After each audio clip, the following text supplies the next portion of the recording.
So while Kamala Harris is shouting, "I'm speaking" at protesters interrupting her sparsely attended rallies, something remarkable happened in Joe Rogan's studio. JD Vance spent 4 hours, that's right, 4 hours in an unfiltered conversation that's sending shockwaves right through Washington. And as Vance pointedly noted, I've officially done more interview time than Kamala Harris has the entire campaign just today. Meanwhile, Trump's rallies are drawing massive crowds, with the president going 58 straight days without a break. My friends, the contrast could not be clearer. And speaking of gold standard conversations, let me tell you about the gold standard in wealth protection. Our country's debt has surpassed $35 trillion. The U.S. is borrowing just to pay back the interest that we owe, furthering a deeper hole to climb out of. Meanwhile, gold has surpassed $2,400 an ounce. Smart money is shifting out of paper promissory notes into what the Constitution says should be only real money. That's gold and silver.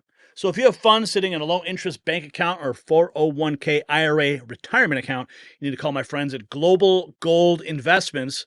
They're America's leading precious metals dealer, and get their new 2024 Protect Your Wealth and Retirement Guide. Call the number on the screen, 888-700-4148. Mention Next News. Receive their 5-star customer treatment along with a complimentary portfolio analysis. Operators are standing by. That number again, 888-700-4148, or just simply visit IRAGoldproof.com. It is linked below. Remember, if you don't have gold, then you don't have wealth. Okay, so we got a lot to unpack in this segment.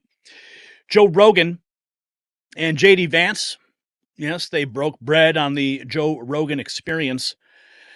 Joe Rogan and JD Vance dunking on Kamala's meaningless word salads. Let's listen in. Like, where are you going? Yeah. You want to get the lights that they use with air traffic controller, like, come this way. Yeah, come this way. Like, help her out.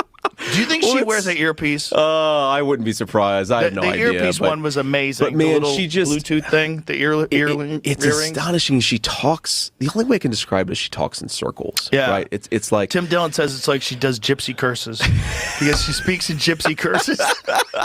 That's very good. But it's we need to build an opportunity economy, because if Americans don't have opportunity, then they're not going to have the opportunity to be Americans. And it's like, what the hell? The opportunity to generate wealth and generational wealth. Like, wait a minute. Do you know how few people generate generational wealth? That means you have so much money, you're going to give it to other generations. Well, but there's actually, I mean, I give a lot of speeches, so there's actually a skill to this. I think that she is the Michael Jordan of using as many words as possible to say as little as possible. There's actually a certain gift that she has, because you listen to her talk, and you're 100, 200 words into it, you're 500 words into it, and you're like, what the hell did she just say? She didn't say anything. Right. Yeah, she doesn't say anything when she speaks. Here is JD Vance, and he's at a rally talking about the Joe Rogan experience he had to Tulsi Gabbard. We're closing out. We're thrilled to be here. I'm thrilled to be in Pennsylvania. We actually recorded an episode of Joe Rogan this morning, so we started out in Austin, Texas,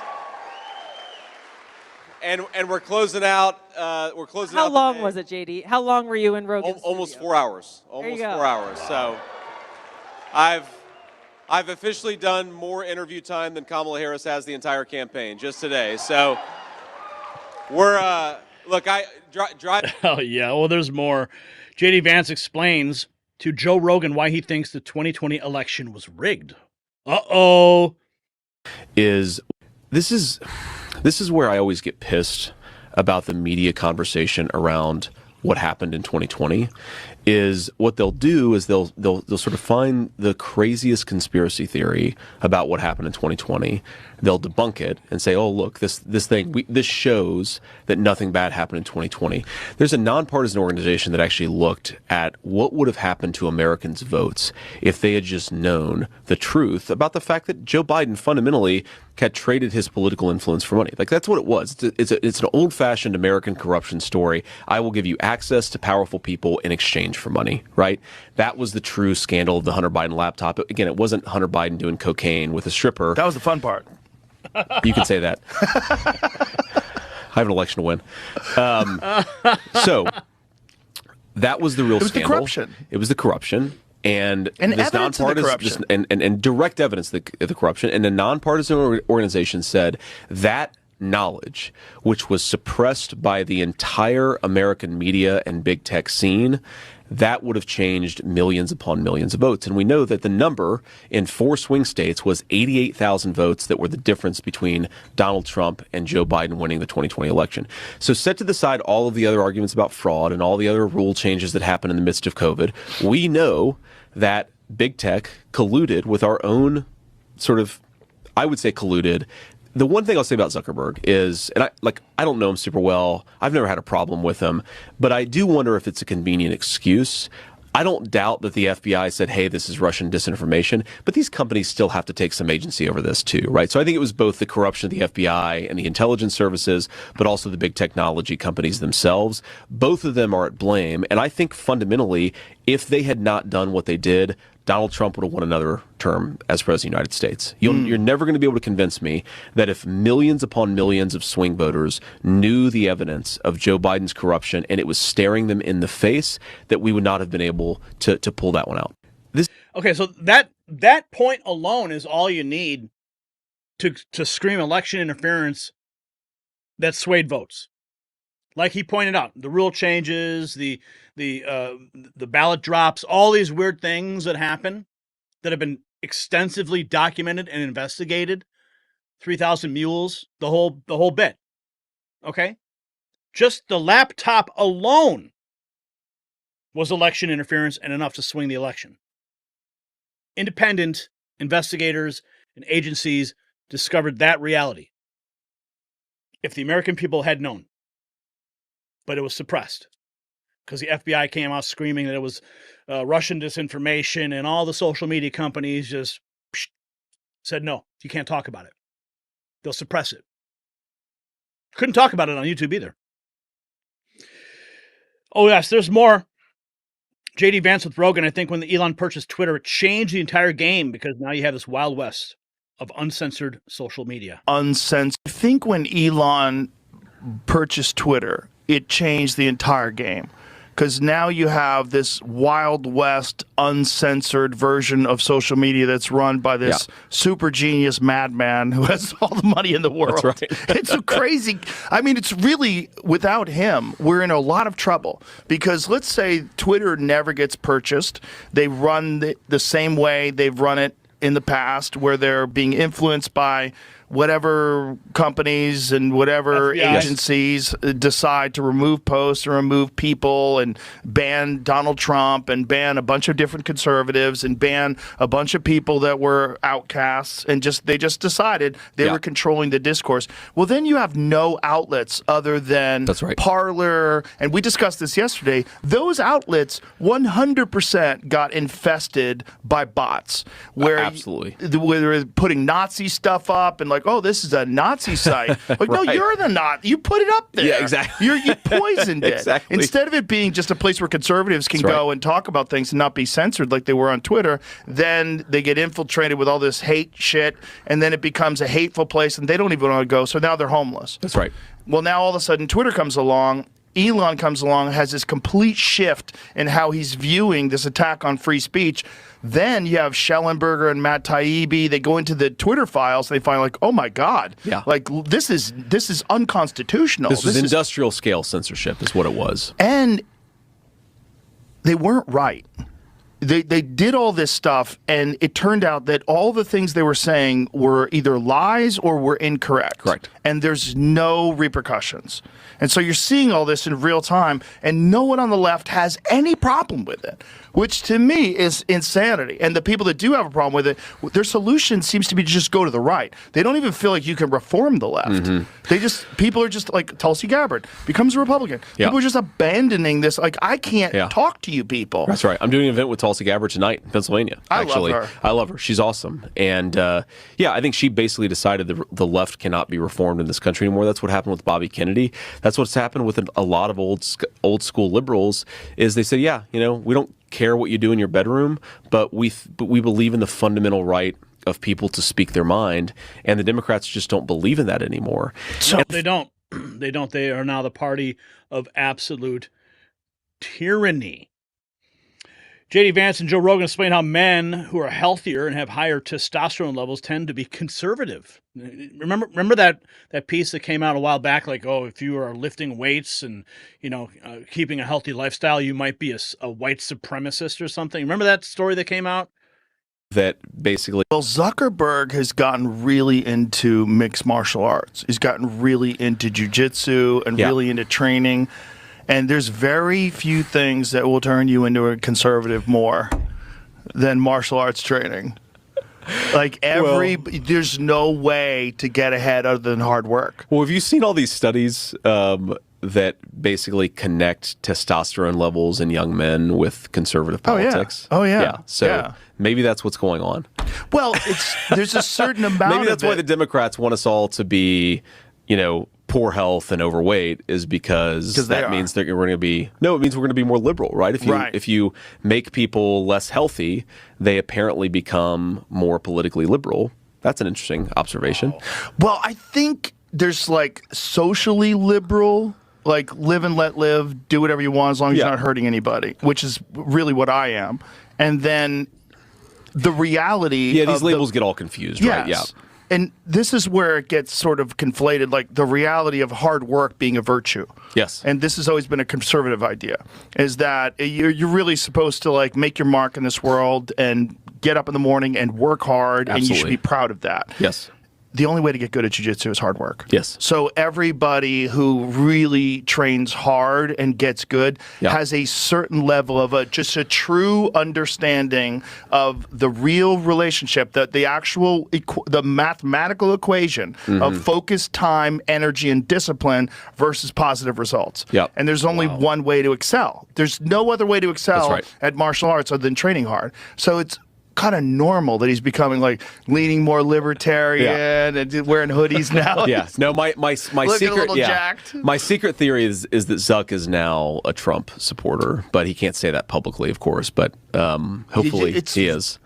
Really difficult to say that now. That's why guys like Bill Ackman, Bill Zuckerberg. Zuckerberg. Yeah, but people are still getting throttled on Facebook too. J.D. Vance on Joe Rogan has dropped Joe Rogan on President Trump's assassination attempt. Listen to this.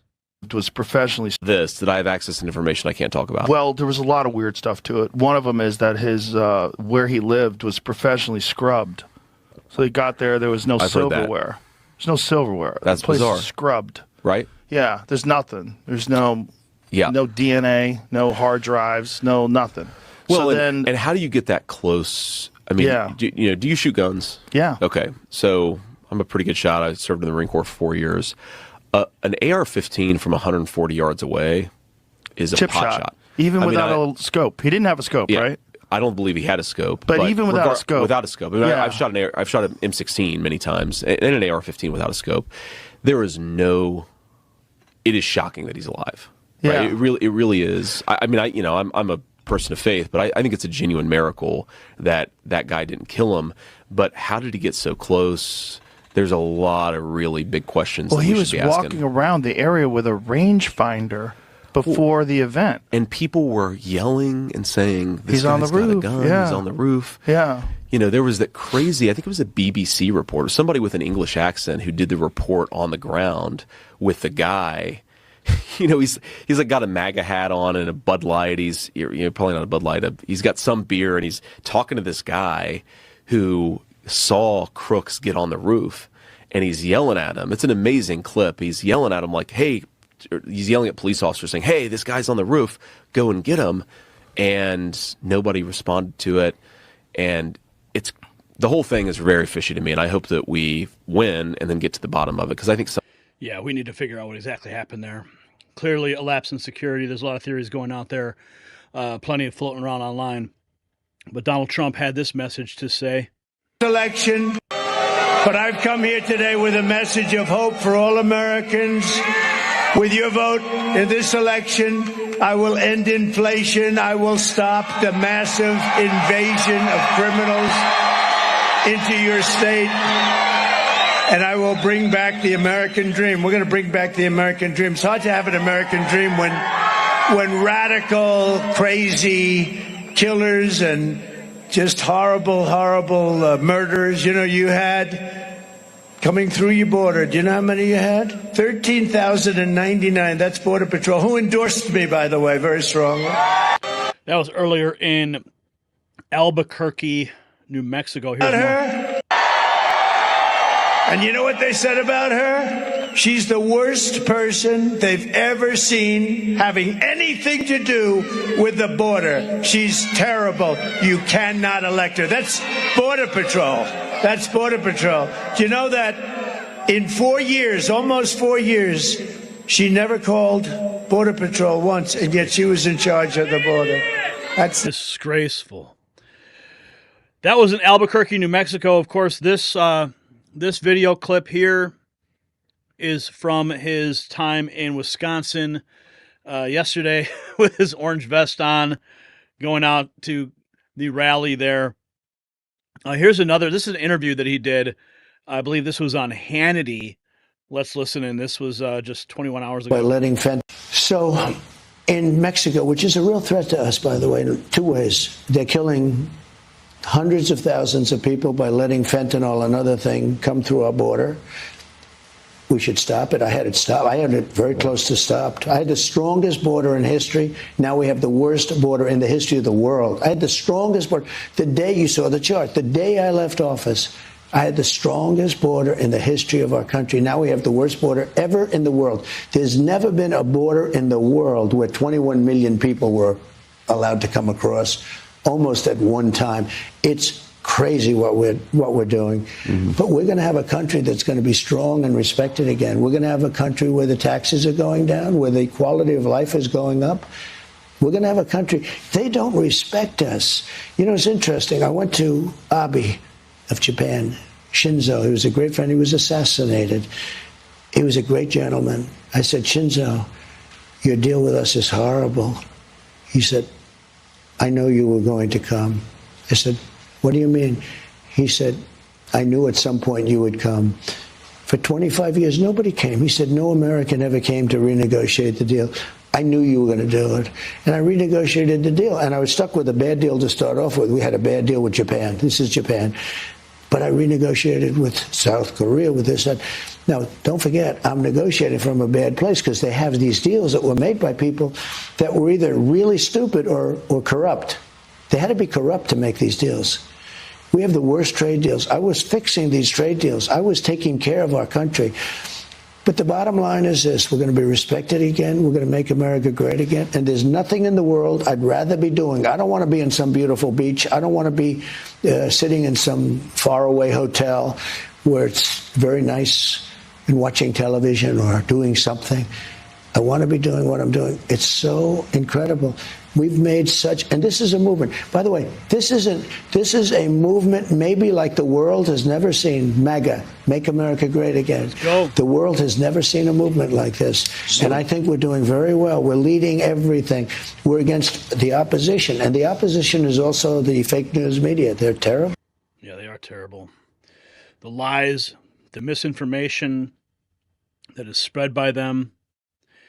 Here's more. This is Trump mentioning that he's gone 58 straight days without a break.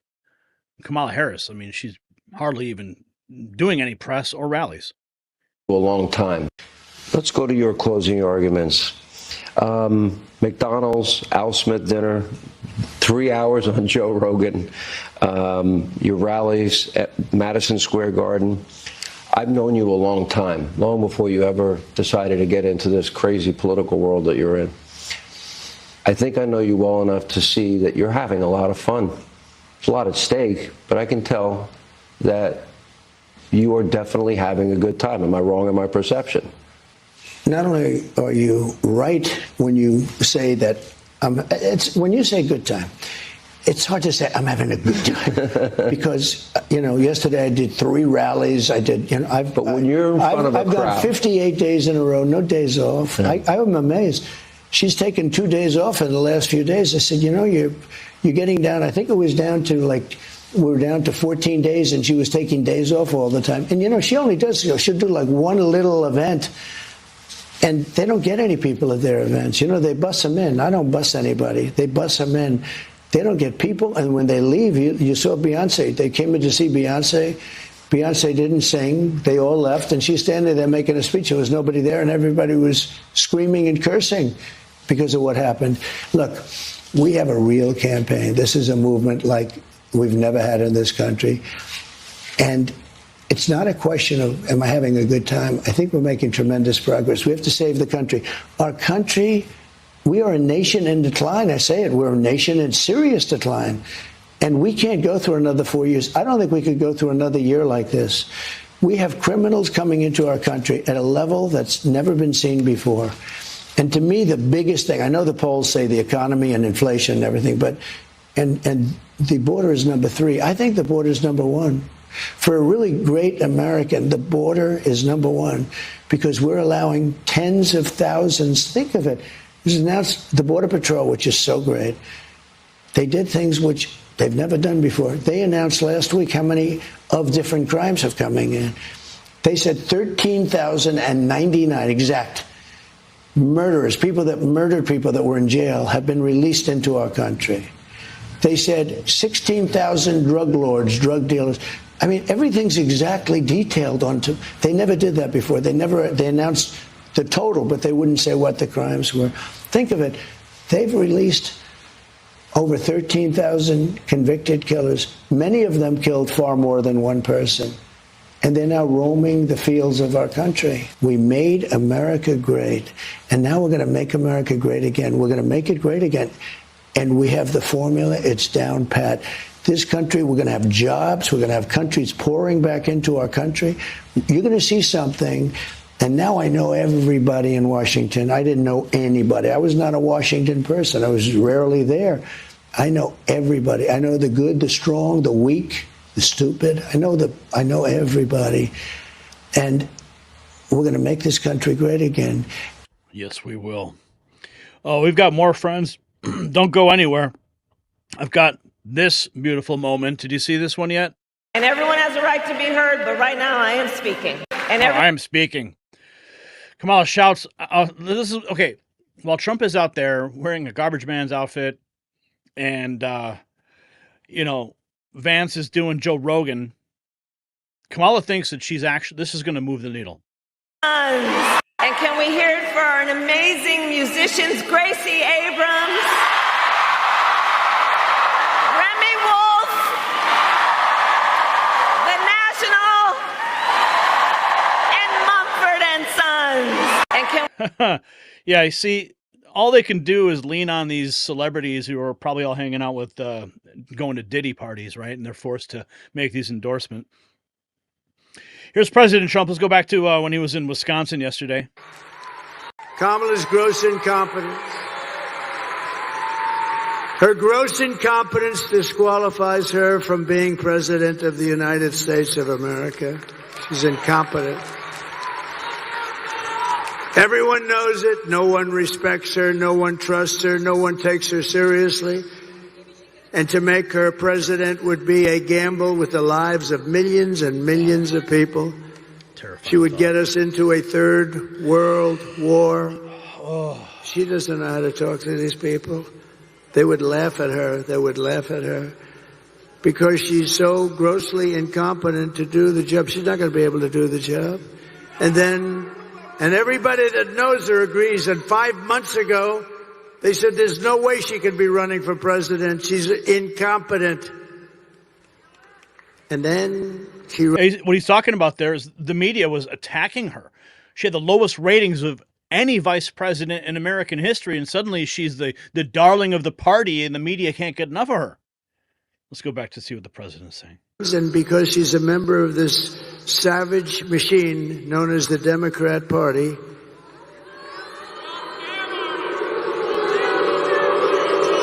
satanic. And then all of your sons and daughters will end up getting drafted to fight these endless wars that we've been in. I've gotten us out of so many.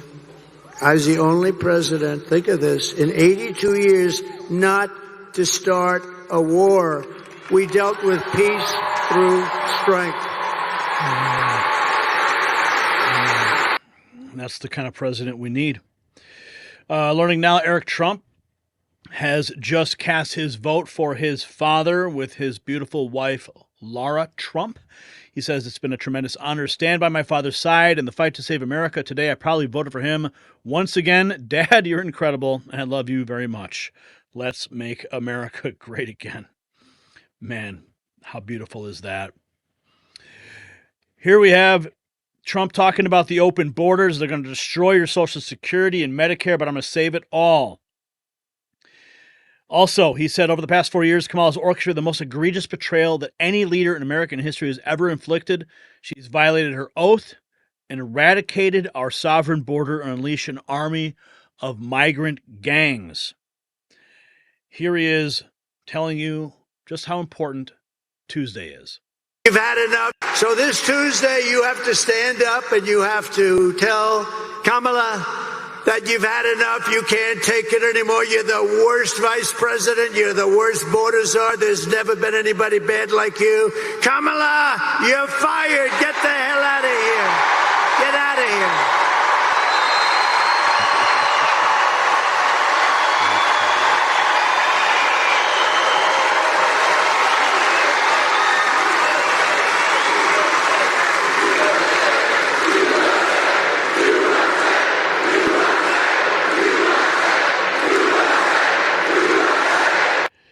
Yeah, let's see Kamala draw that kind of love.